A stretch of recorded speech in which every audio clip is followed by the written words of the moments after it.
Hello everybody, welcome back into another episode of Cult Film Cafe. Of course it is me, Jonathan, one of your hosts, and as always, I'm joined by my partner in crime, Kenzie. Hello there everyone. So yeah, another episode about a pretty weird film. This must have been the time in the 90s where non-linear narratives were a big thing after the success of Pulp Fiction 1994. On this episode, we will be taking a look at Bryan Singer's 1995 neo-noir mystery film, The Usual Suspects. The greatest trick the devil ever pulled was convincing the world he didn't exist. All right, you all know the drill. And that was how it started. The five of us being brought in on a trumped-up charge to be leaned on by half-wits. Number one, step forward. It didn't make sense that I'd be there. I mean, these guys were hardcore hijackers. Answer my question. Can you hear me in the back? Hello? What the cops never figured out, and what I know now, was that these men would never break, never bend over for anybody. You gonna charge me? You don't put guys like that into a room together. Let's get back to that truck. Who knows what can happen? I figure we owe it to ourselves to salvage a little dignity. Me and Fenster heard about a little job. My employer requires your services, gentlemen. One job, 1 day's work. Very dangerous. Close quarters, 10, maybe 20 men. Anybody goes in there is not coming out alive. Is there a problem? I want to know why. 27 men died on that pier for what looks to be $91 million worth of dope that wasn't there. This isn't life's in danger. He saw the devil. Kaiser Soze! He mentioned Kaiser Soze. Who? Who's Kaiser Soze? Press 20. Do it now. There is no Kaiser Soze. You never knew. That was his power. He was in the harbor killing many men. You mention his name again, I'll kill you right now. How do you shoot the devil in the back? A gift from Mr. Soze. We got my whole life in here. Everything I've ever done since I was 18. Everybody I've ever worked with or that time with. Keaton always said, I don't believe in God, but I'm afraid of him. He's here.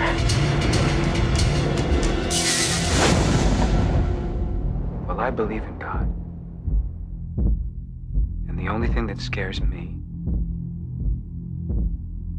is Kaiser Soze.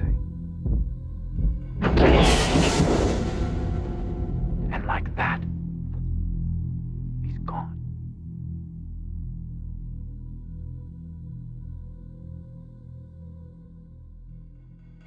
Now, I don't know why I introduced the film like that, but I forgot how non-linear this film was until I watched it again. And it's just because Pulp Fiction came out the year before, I was like, is this just what the 90s were filled with for like 5 or 6 years? I mean, maybe, I don't know. What started it? Was it Pulp Fiction that started that? I think, Reservoir Dogs is technically non-linear as well. Right. I mean, It yeah. seemed to be just becoming more of a forefront in cinema. It probably happened like decades before, but for us young people, I think films around this time are probably the ones that we'll remember the most. Oh yeah. Pulp Fiction's very famous, and so is this one.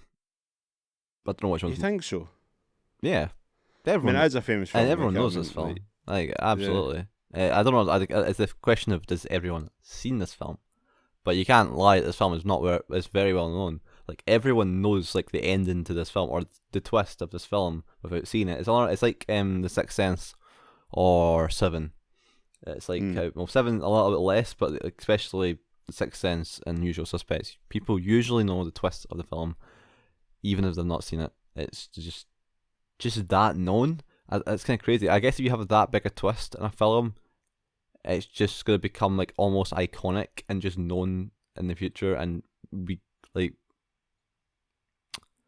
things just get made about that, and it becomes its own thing outside of the film that everyone just knows.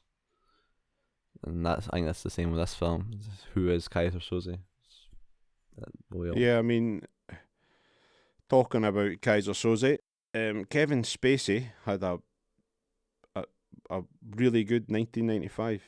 Not only was he in this and Seven, he was also in a film called Outbreak, all in the same year. That's a pretty decent year of filmmaking there, I think. What was it with that year where they're like, yeah, we want you to be the killer in both of these films, and it's going to be a twist that or not a twist, or not a twist so much in Seven. In Seven, you don't know the killers until the very end, until he just suddenly shows up. Mm-hmm. And it's like, oh, and it's Kevin Spacey again. It's like, what? Yeah, I mean, this one is an actual twist. This one is a twist.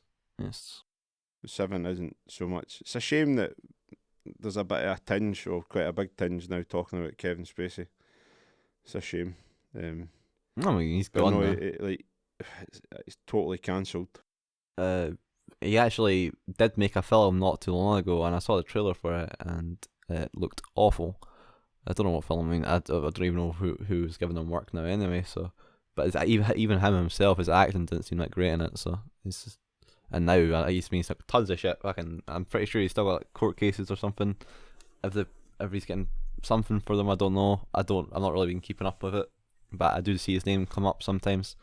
But nah, he's gone. We won't be seeing him ever in Hollywood ever again. That was it.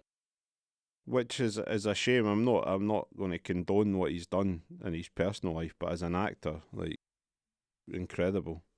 He's been in some amazing films. He's had a good lineup, and he ends it with like a film like Billionaire Boys Club, which apparently was not very good.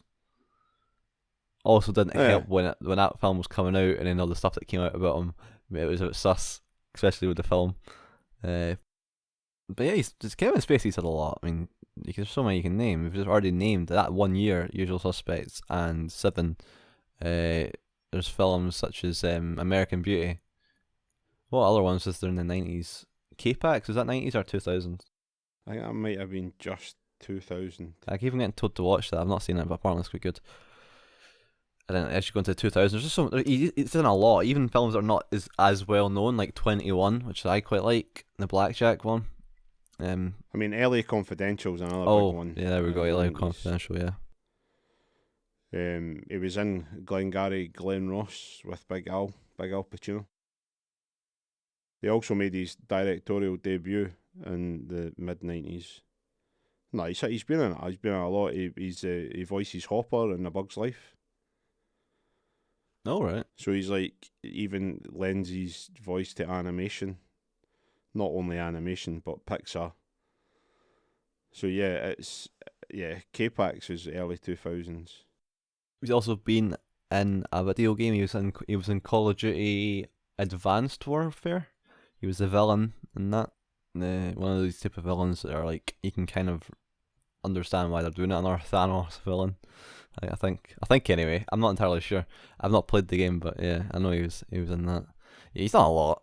And so it's like his last sort of, I wouldn't say mainstream film, but his last kind of Hollywood role or film that a lot of people will have seen is probably Baby Driver, right?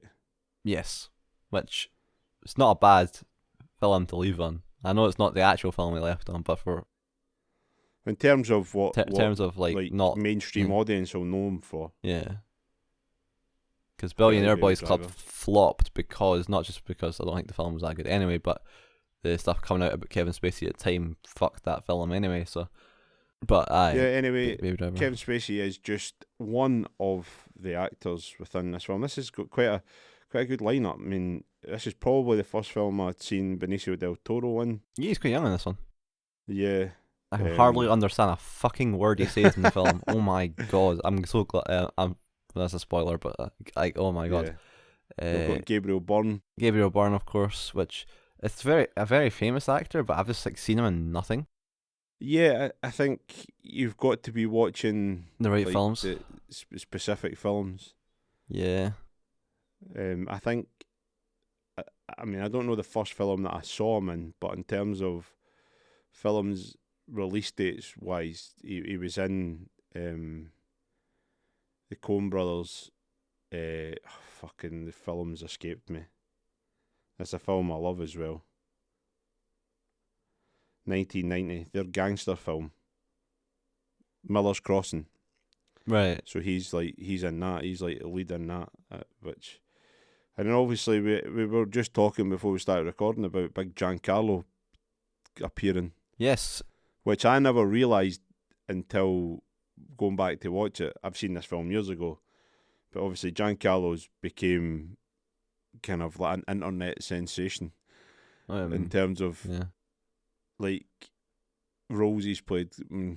Gus Fring.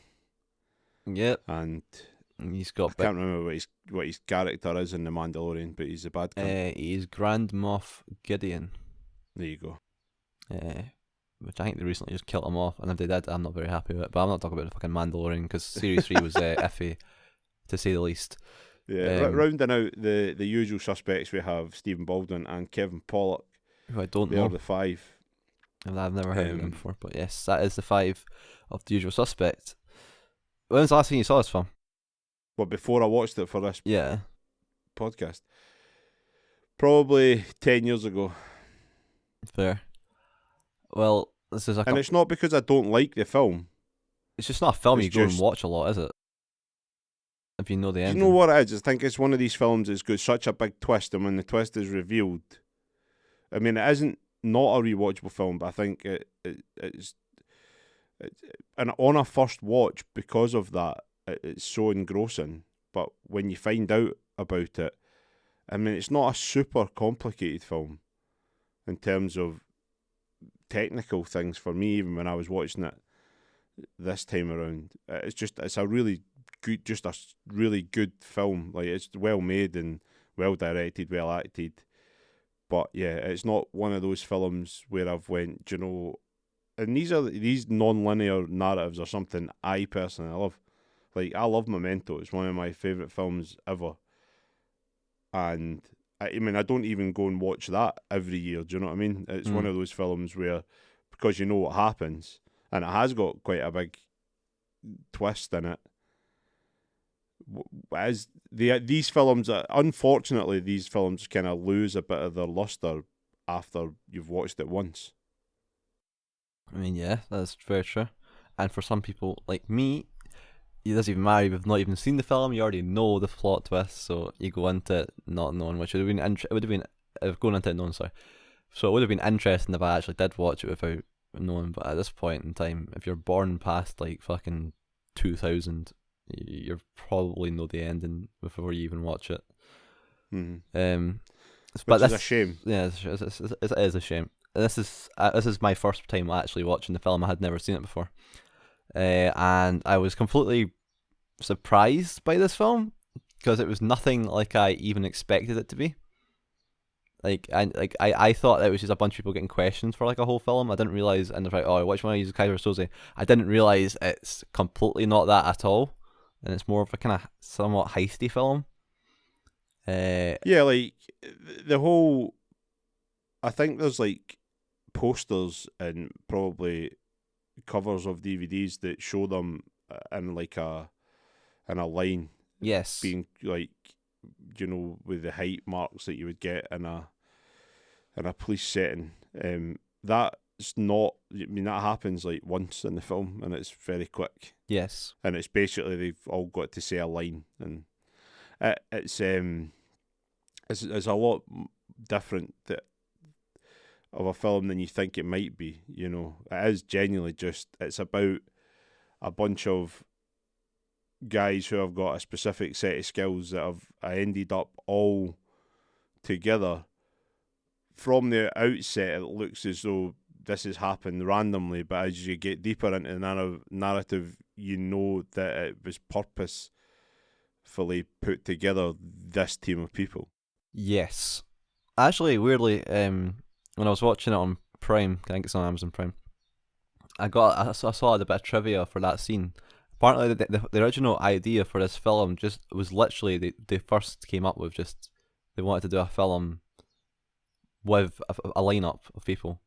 That was there was like no idea to the actual film. They didn't know what they wanted to do, but they wanted to do something about a bunch of people getting brought together in a lineup, which that's where the first concept of the film even came from before they even had anything else. So that's just kind of interesting.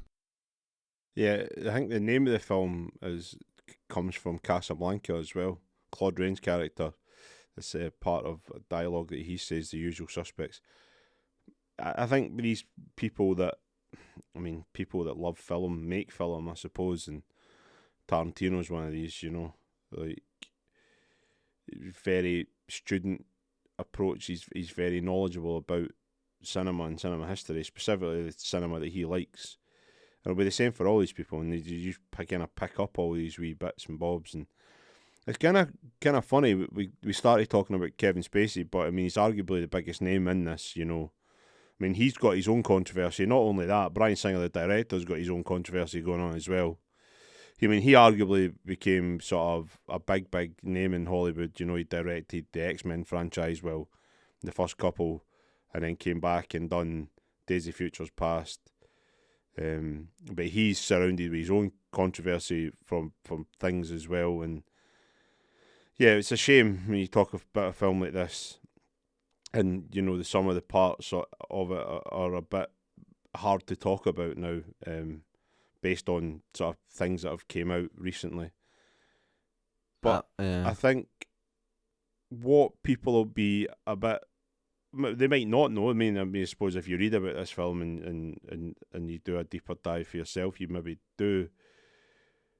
Kevin Spacey met Singer and Christopher McQuarrie, who I'll just preface just now is the writer of this film, who most people now will know him as the director who's collaborated with Tom Cruise for the last 10 years on things like Jack Reacher and all the good Mission Impossible films that people say that are better than old Mission Impossible films. I don't know if I agree with that. We'll see. Dead Reckoning Part 1's coming out soon. I might go to the cinema to see it. It looks quite cool. It does look good. Yeah, so Christopher McQuarrie now is very much directing, but yeah, he wrote a few films. Worked with Bryan Singer a couple of times. Wrote his directorial debut was one of the writers on that, Public Access. That won, pretty sure that won the Palme d'Or at Cannes, or it won an award at Sundance, maybe not Cannes. And because of the buzz of that film, Kevin Spacey spoke to them and was like, "I want to be in your next film." And lo and behold, Usual Suspects come around, and must be quite good if you've got an actor who probably had a bit of buzz. I think it's probably a lot easier to get a film made and get money when you've got somebody tied to it, and it's definitely like, I want to work with you. But no, I think these kind of stories are quite interesting. And it probably happens quite a lot. Independent film. This was a kind of era of independent film coming back, the sort of early 90s. We prefaced Quentin Tarantino and films like Reservoir Dogs and Pulp Fiction, but obviously gave directors like Bryan Singer a kind of platform to go mainstream almost. Yeah, absolutely. Like this film itself, it's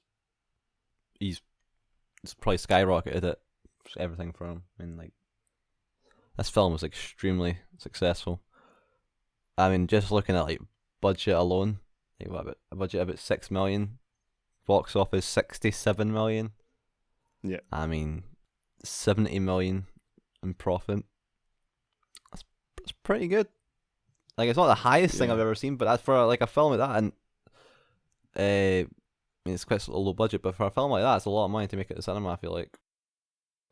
Yeah, but I think we try and look at contrasting years. You look at, this time in cinema. Although 2023 has been a lot better because films are coming back, I suppose, out of the pandemic. But the films that were kind of dominating cinema prior to that were just these kind of big budget action films, and Marvel has got a lot to answer for. Star Wars came back in a big way, and I just like to remember a time, although I wasn't going to the cinema in 95 to see this, but it's good to see that films like this people did show up to go and see, and they spent money to go and see it, and I just hope that happens again. You know, I feel as though there's probably films this year that are doing quite well, that maybe wouldn't have. You know, I think people are maybe more willing to give films a chance now, and so I think there's a lot of negativity going towards the MCU at the minute. I think there's like this kind of tiresome. It's like the bottoms kind of fell out a wee bit. It's just too much, and I don't think people are invested in the MCU in the same way as they were. But what's happened now is we're seeing a lot of IP film coming out, like Air and Tetris and Blackberry, and I mean they're doing a Pop-Tarts film. I think. I mean, maybe I'm just making that up, but I genuinely think they are making a film about Pop-Tarts. They're doing a lot of things. They're just doing a lot of things and it's not MCU and comic book, but it's got the same kind of feel. I just wish there was a lot more. Like, even in the Greta Gerwig Noah Baumbach script, Barbie is based on fucking Barbie. It's IP. I want more independent, or maybe not even independent. I want more. I mean, even as much as I don't really like Ari Aster, but I mean, Beau is Afraid, the film that came out, his newest one. People are taking big swings, and yeah, I want to see filmmakers do that more and more and more. I mean, it won't always work. It won't always work. I mean, but I would like to see it happen more and more. I just think we should, like, it would be good if cinema kind of went away from sort of IP heavy or, you know, mainstream sort of comic book, or like these franchises need to die. Like Fast and the Furious, man, it's got to die soon, surely. I think 11's meant to be the last. And I also didn't realise until I was listening to a podcast about Fast and the Furious that they've not actually killed Paul Walker's character off in the film. He just drove away. But he's fucking dead. Till see each other again. Like, but the problem is he's not going to come back and save the day. So it's like, what's the point of it's kind of weird. It was just strange. Wait in like 50 years when they can like revive people from the AI dead. generate them. Like Frankenstein. He'll be like green and everything. I really hope that Fast and the Furious isn't going on like in 50 years' time. I don't know. I mean, as for it's nice to see like films like this, you know, $6 million budget, $67 million in box office return. You know, it was shown at Cannes Film Festival, just out of competition. It was just a screening.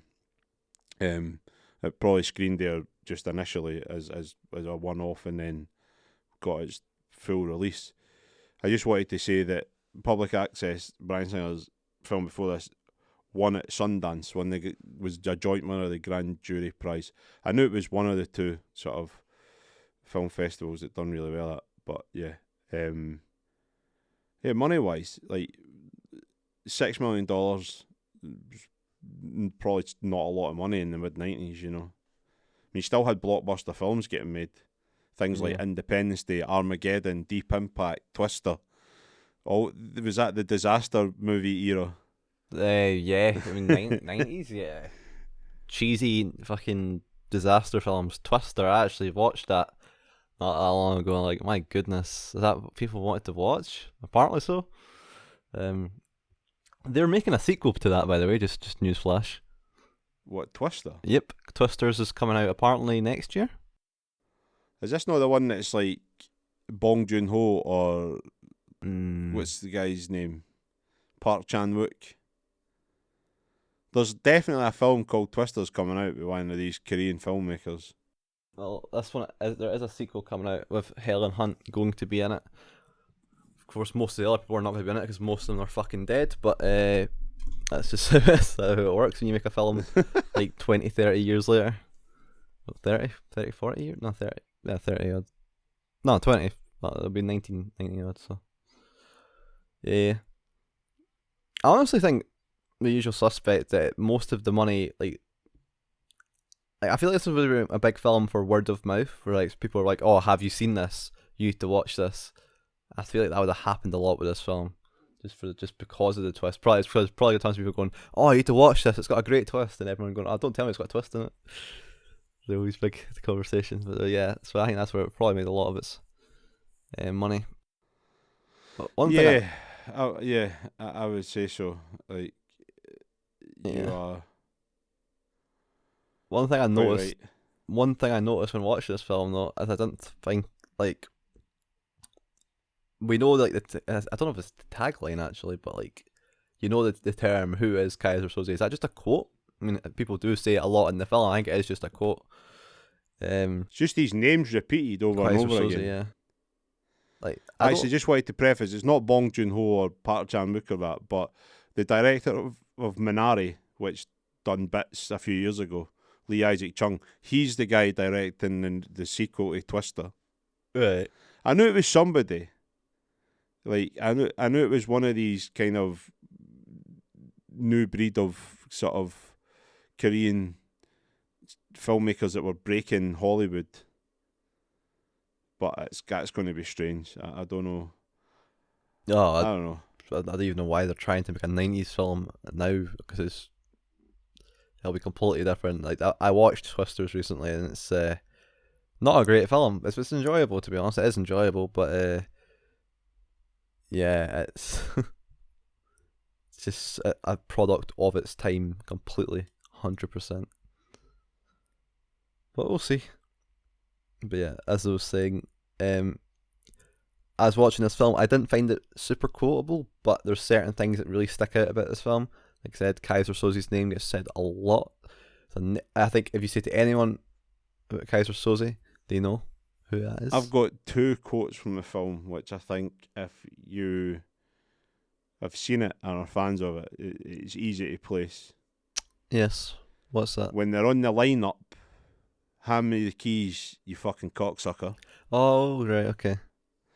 And the greatest trick the devil ever pulled was convincing the world that he did not exist. It's just an alright, that's a kind of decent line. Yeah, I forgot about that one as well. For some reason, the thing that sticks in my head, it's not even a quote, it's just when fucking Verbal Kint said it, I was like, wow, and he started talking about his piss coming out like mucus, and I was like, what the fuck? It's still like it's like ingrained into my head.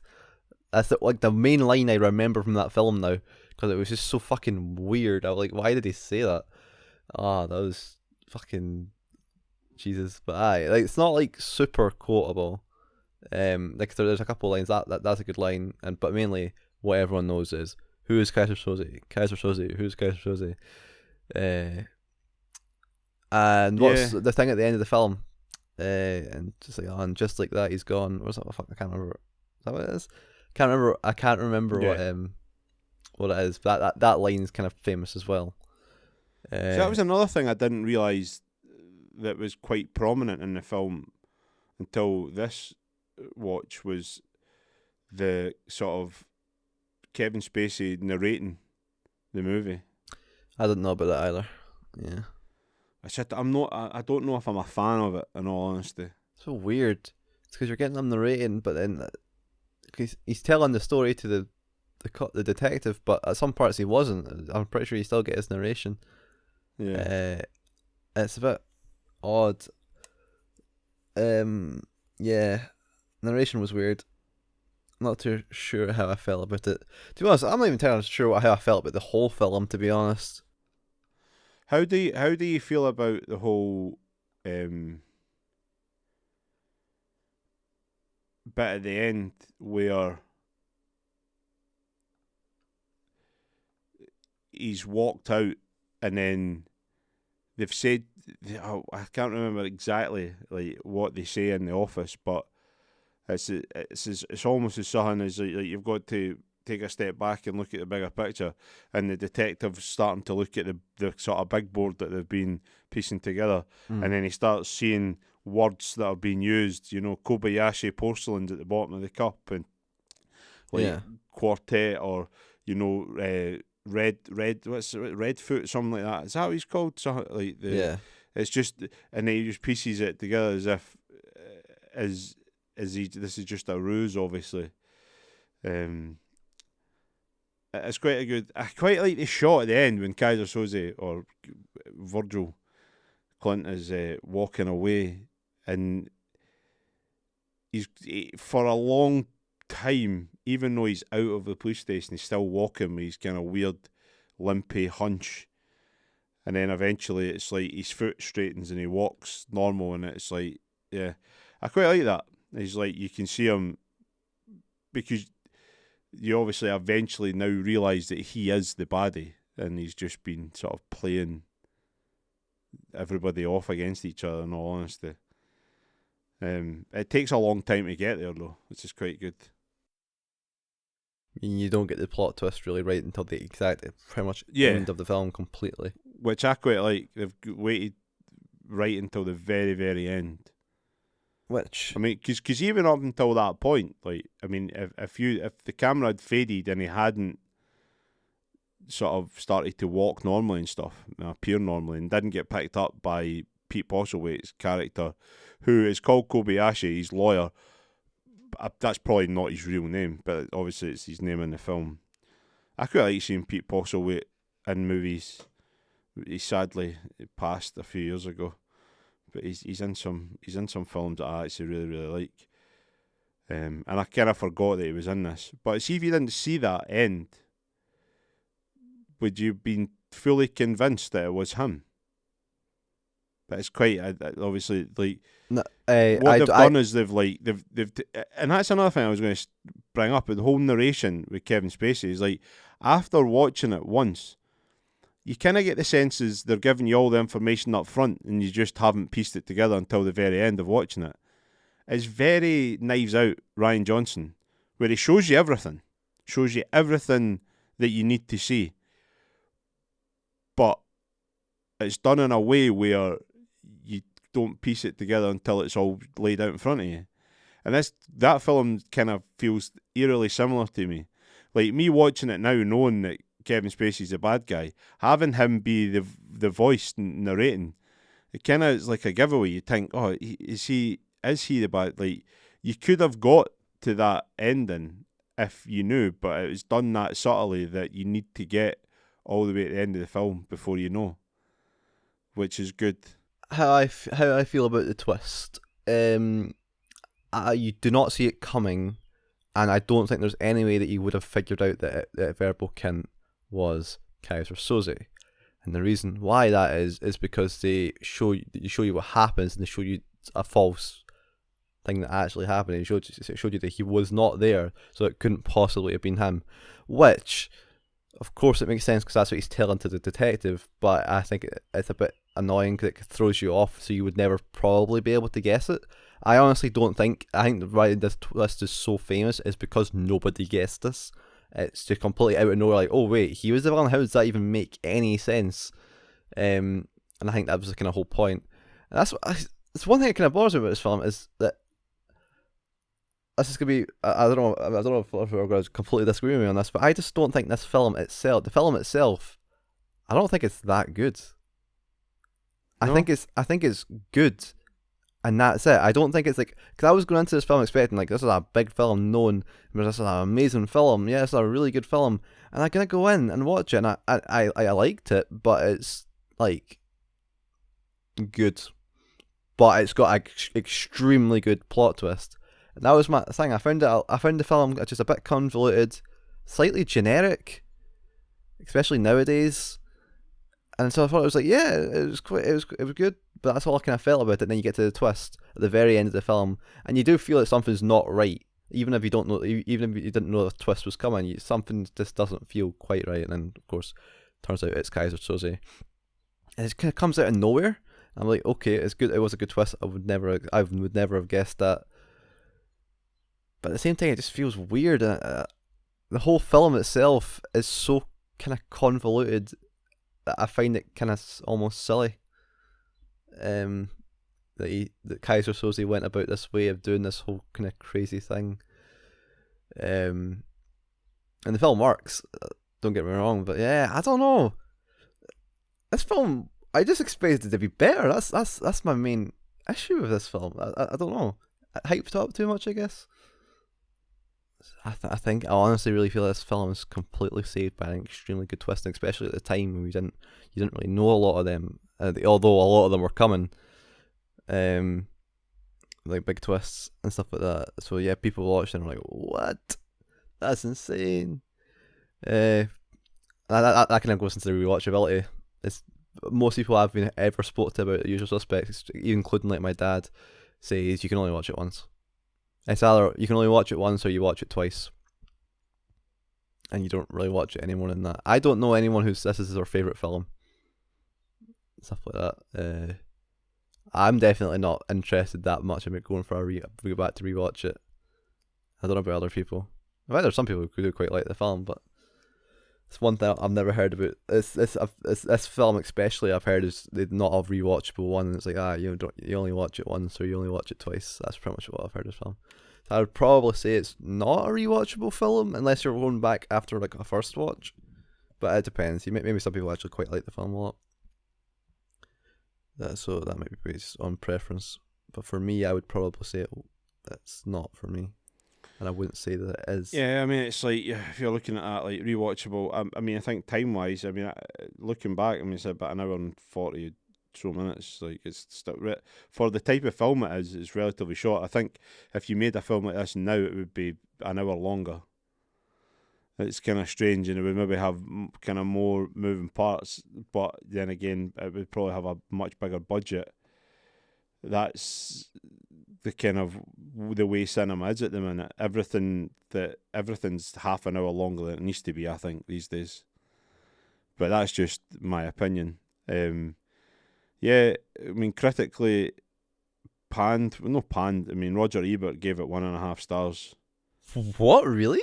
1.5 out of 4. Yeah. Really? Was it? I mean, wow. I mean, he was like, I mean, he's the famed film critic, like, in most people's eyes. Confusing and uninteresting. See, the thing is, to the degree that I do not understand, I don't care. He also did the film Most Hated Films. Wow. Like, the thing is, I actually kind of agree with him about it's somewhat like not uninteresting. I think that's a bit harsh, but it is confusing, and I wasn't super fully into it. Yeah. Like the whole film, but I that is extremely harsh. It's not that bad. And then obviously you look at Rotten Tomatoes, it's 88% on the Everyone else seems to like it. Yeah, 96% audience score. It's too high. I'm going to blow your mind. So Metacritic, we don't ever really talk about Metacritic because it's the harshest of harsh when it comes to movie ratings, but it's got a 77 out of 100 based on 22 critic reviews and an 8.7 user score, which I'm guessing is the same as audience score. Right. It's very high. For Metacritic, anyway, yeah. I mean, you just look at it as... It's odd. But for overall, I mean, it's not like... That's crazy. I mean, I don't necessarily think that this film... I mean, I think there's similar films that came out around about the same time, and I don't think it's really got a huge legacy. Culturally impactful. I mean, I think it probably had a moment at the time just based on the kind of type of film it was going to be, like hung on this kind of cliffhanger narrative of who is Kaiser Soze. This film will like pretty much always been on. It did have a kind of impact. The who is Kaiser Soze thing is still known to this day. Actually, kind of funny. I was just looking there. Before the film came out, they actually did do like a kind of marketing thing by word of mouth of who is Kaiser Soze. Yeah, and it plastered it on like billboards and buses and stuff like that. So it was also a marketing tagline. I didn't know that. Yeah, that doesn't surprise. The word of mouth thing does not surprise me at all. I honestly feel like that was probably where this film succeeded best in its marketing. Yep. Also, I mean, it's not controversial. This film, no, doesn't really explore controversial things within it. I mean, there's a couple of controversial people attached to the movie. Yes, which we have talked about. Which we have talked about at the start. Yeah, I'm That's a bit probably with you. I mean, I think probably when I watched this film for the first time, I thought it was probably a really masterful piece of cinema. And now, I suppose, reflecting back on that and looking at it a second time, I think watching so many good films in a shorter period of time, like we've been doing for the podcast, it's a lot easier to kind of look at films and go, fuck, there's far better films and filmmakers. So yeah, I'll probably watch this film again, but it's probably going to be a while. Another thing for Legacy is it did get a remake, an Indian remake called Chocolate. In 2005, it was panned. It was in Hindi, and it was critically panned. That's all it says about it, so it's probably not worth checking out. Tend to happen with a Bollywood version of the film, I guess. It's fucking. I guess that could have been alright. Yeah, I think like I say, I mean, I do like this film. I still like the film. It's just I don't think it's as good as I thought it was. Yeah. I mean, and there is some funny parts in it, I suppose, whereas, like, which I maybe never got before, like, there's a few scenes in this film that kind of had me sort of laughing. Like, the line-up part's quite funny, quite like it. But that was, like, bloopers. It was meant to be serious, but apparently Benicio del Toro kept farting when they were in the room. So it just kind of got a bit out of hand, and they obviously left that sort of comedic element in. Why is he so hard to understand in the film? I really just... It was just a choice that he made. So in the difficult. Film. He is very hard to understand. I had to turn the subtitles on because it was just really, it was really difficult. It is hard. Even in if I was in a loud room with a big speaker, I think I still probably wouldn't have understood what he was really saying. I think that's why they kill him off first. Possibly. Anyway, that's probably enough on The Usual Suspects, I think. Yeah, probably. We've covered all the bases that we normally would. So it's now just down to the nitty-gritty of what would we give it out of 5 of them popcorn buckets. Do you want me to go first? You can go first, yeah. So it's a 3.5, and I've had this in my head since pretty much. I thought about it a lot after I watched it, and I watched it about maybe a week ago now, maybe 2 weeks. I don't even remember. But yeah, I'm dead set. I think 3.5 is as high as I can go. Honestly, this film could maybe even go lower to a 3. It's kind of, I don't know. I did like it. I wasn't hugely into it, but I think the twist does give it it does give it a bit of a projection. But I don't think it gives it as much as it probably a lot of people think it does for the film, because people a lot of people think this is a great film. Like, oh, who's guys are so oh. I think it's a 3.5. It's good. I did enjoy watching it, but I was surprised that it was not better. I was expecting a better film. Yeah, that's fair. I'm probably going to give it a 3.5 as well. I really wanted to give it a 4, but I don't think it's got. I mean, even the writing, like, I like Christopher McQuarrie's idea and script for this. I think that's probably the strongest element to this film for me. One day I might write a film as good as this, you never know. But I just don't think that can get me all the way to a 4. As much as I would like to give it a 4, but no. I mean, I think if somebody asked me to just rate this film based on how I viewed it before rewatching it, I might have gave it a 4 out of 5. But I think, kind of looking at other films we've done, yeah, I mean, I think a 3.5 is fair.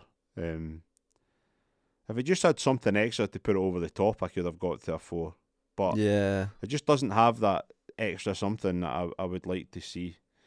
Do you know? And I know that Kevin Spacey's performance is good, and I've got no qualms with him winning an Oscar for this performance as a supporting actor. Absolutely not.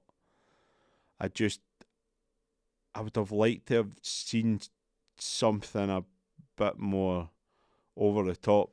And maybe that would have been the detriment to the film, and maybe that's why the film works, is everybody's kind of doing their own thing, and I'm not sure. But yeah, a 3.5. I'm going to stick with a 3.5 as well, I think. So now it comes down to whether we think this is a cult film or not, and if so, would it be on our lists of top 100? I think it's hard for me to say this is a cult film. I don't think it is at all. It's too known. It's really too known. I think most people either have seen it or know kind of what happens. They knows the twist. Well, everyone knows the twist, of course. But like, yeah. I think the problem with this film is this, what's going to be interesting is when we start hitting films like Pulp Fiction and Reservoir Dogs and things like that, and whether we agree that they're cult films or not, which we'll save for those episodes because they're still to come. But yeah, I mean, I don't necessarily think that it's not a cult film just because people know what it is, but I don't think it's got enough sort of its own kind of thing. Like we like you say, like I said in the Coen, when we talked about Barton Fink, about Coen Brothers, they've got that sort of tinge of cultiness regardless of how successful the film is. I think Tarantino is very much in the same mould as well, as regardless of how lauded and well reviewed his film is and how good it is and how many people see it, because it's a Quentin Tarantino film, there's that kind of tinge of independent cinema, that kind of cultiness to him as well. So it'll be interesting to see how we feel about those films, and there's a bunch more on the list coming up that will be interesting to see how we feel, regardless if they've made loads of money or not. I mean, this did really well at the box office. It was a low budget. Yeah, I'm quite happy to say it's not cult as well. That is it for this episode of Cult Film Cafe, and as always, if you would like to give us a little bit of support, you can go and follow us over on the Instagram at Cult Film Cafe, and we sometimes go live on Twitch to do these. We are at Cult Film Cafe there, and on Twitter as well. But yeah, this wasn't as good as I thought it was going to be, this film, which is a bit of a shame. Same. But yeah, is a goodbye from me. And it's goodbye from me. Podcast out.